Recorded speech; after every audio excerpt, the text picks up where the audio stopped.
Recently ত্রিপুরাতে HIV ভাইরাসের একটা বড় প্রকোপ দেখা গিয়েছে।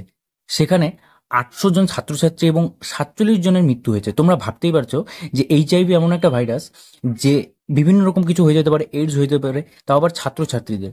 তো এটা কেন হচ্ছে, ছাত্রছাত্রীদের এটা কেন বেশি হচ্ছে, সেটা আমরা জেনে নিব, বিস্তারিত একটু জেনে নিব। তোমরা জানো যে এইচআইভি যার কোনো সঠিক চিকিৎসা নেই।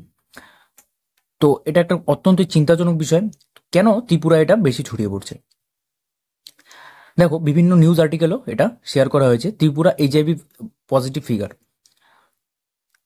সত্যিটা জানালো এইডস এইডস নিয়ন্ত্রণ সংস্থা।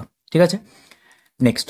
এখন দেখো, একটু বিস্তারিত বোঝো যে এই যে Tripura state AIDS control society, TSA, এই সাম্প্রতিককালে যে প্রতিবেদন স্থাপন করেছে, প্রতিবেদন দিয়েছে, সেই প্রতিবেদনের মধ্যে বলা হয়েছে যে এই যে এইচআইভি 828 জন, মানে 800+ পজিটিভ পরীক্ষা হয়েছে এবং 47 জনের মৃত্যু হয়েছে।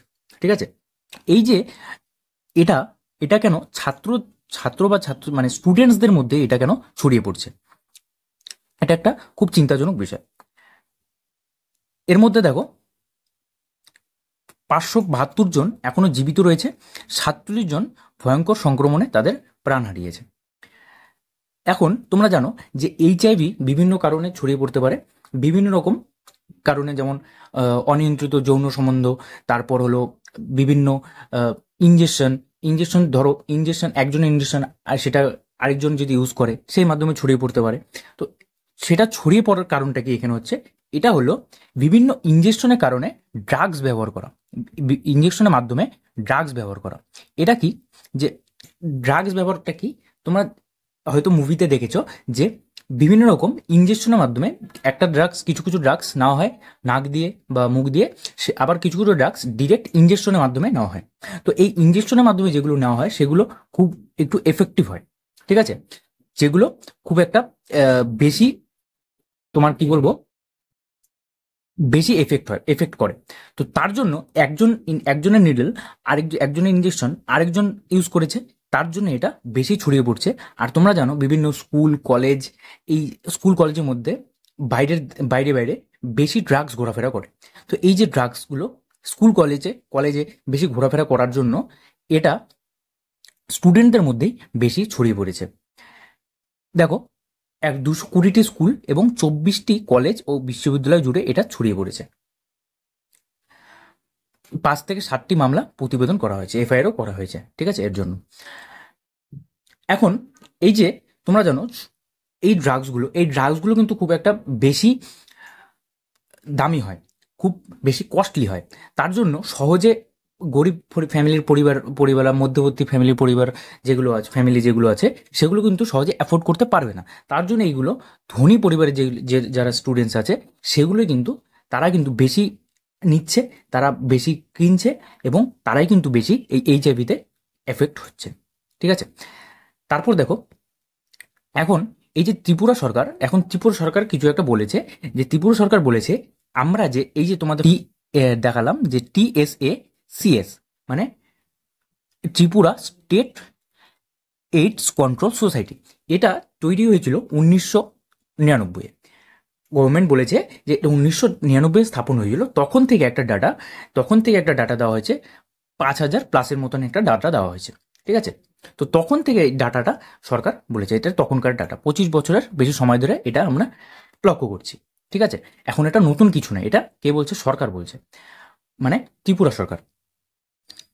এখন এই যে এইচআইভি নিডল শেয়ারিং যে প্রাথমিক পদ্ধতি আছে, সেটা এখন কমাতে হবে। এখন তার জন্য মানুষকে বললে হবে না, মানুষকে বিভিন্নভাবে অ্যাওয়ার করতে হবে। সেটার অ্যাওয়ার করার কাজ অলরেডি শুরু করে দিয়েছে। বিভিন্ন মাদক ব্যবহারকারীদের তদন্ত করা হচ্ছে। তারপর হলো মাদক ব্যবহারকারীদের সংক্রমণের একটি প্রাথমিক পদ্ধতি, যা রক্ত থেকে রক্তের যোগাযোগ মাধ্যমে ভাইরাসের বিস্তারকে সহজতর করে। আচ্ছা, এটা এখন নিয়ন্ত্রণ করতে হবে। নিয়ন্ত্রণ করতে বিভিন্ন প্রচেষ্টা করা হচ্ছে, কমানোর কৌশল, যেমন সুইচ এক্সচেঞ্জ প্রোগ্রাম, মানুষকে বিভিন্ন রকমভাবে অ্যাওয়ার করা হচ্ছে, মানুষকে বিভিন্ন রকমভাবে স্কুলে কলেজে গিয়ে জানানো হচ্ছে, এরকম ব্যাপার হচ্ছে, যাতে এটা কম করে, যত কম হবে এই নিডল শেয়ারিংটা যত কম হবে এই সুইচ শেয়ারিং যতটা কম হবে ততটা কিন্তু এইচআইভিটাকে কন্ট্রোল করা যাবে। তারপর দেখো, এই যে এটা এটা কিন্তু দেখা গেল, ধরো কোনো একটা স্টুডেন্টের হয়ে গেল এইচআইভি, ধরো একটা স্টুডেন্টের হয়ে গেল। এইচআইভি হলে কি হয়, বিভিন্ন রকম শরীর খারাপ হয়, জ্বর হতে পারে। তো এই যে যখন জ্বর বা বিভিন্ন রকম অসুখ ধরা পড়ে, তখন কিন্তু তারা বলতে দ্বিধা দ্বিধা প্রকাশ করে, দ্বিধা পায় যে বাড়িতে না বললে, বাড়িতে বললে এটা একটা জানাজানি হয়ে যাবে, এটা একটা কলঙ্ক হয়ে যাবে সমাজে। তো তার জন্য তারা কিন্তু জানায় না।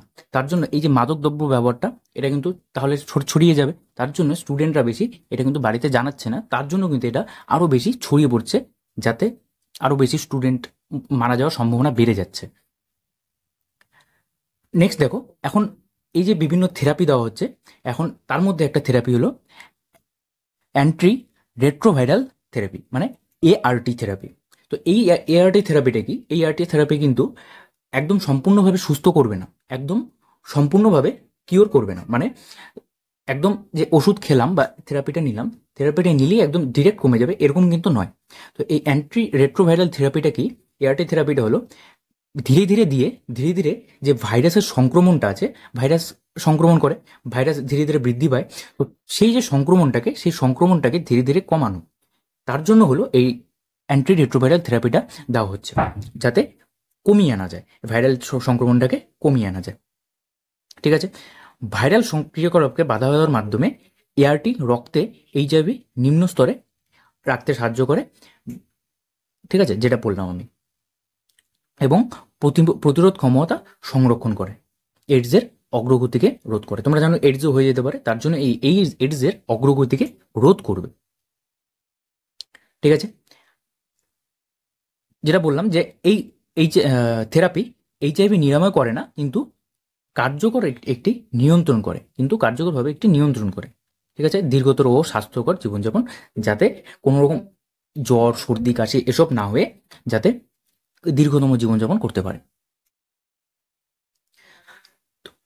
এই যে মে মাস পর্যন্ত তোমাদের বললাম, যেটা 1999 থেকে যে এই এইডস কন্ট্রোল যে একাডেমিটা ত্রিপুরার, সেটা তৈরি হয়েছিল 1999 থেকে। তখন থেকে 8,729 জনকে চিহ্নিত করেছে। তখন থেকে এই 2000 পর্যন্ত একটা ডাটা দিয়েছে, সেটাকে চিহ্নিত করেছে কতজন? 8,729 জন। এবং বেঁচে থাকার সম্ভাবনা কতজনের হয়েছে? 5,674 জনের মোট। এবং তাদের মধ্যে পুরুষ হলো 4,570 এবং মহিলা হলো 1,103 জন মহিলা। ঠিক আছে, এই হলো টোটাল ডিটেলস কি কি তোমাদের বলা হয়েছে। তো অবশ্যই যদি সেশনটা ভালো লাগে, অবশ্যই সেশনটা লাইক করে দেবে। এরকম আরও সেশন পেতে অবশ্যই চ্যানেলটা সাবস্ক্রাইব করে রাখবে। ঠিক আছে, থ্যাংক ইউ।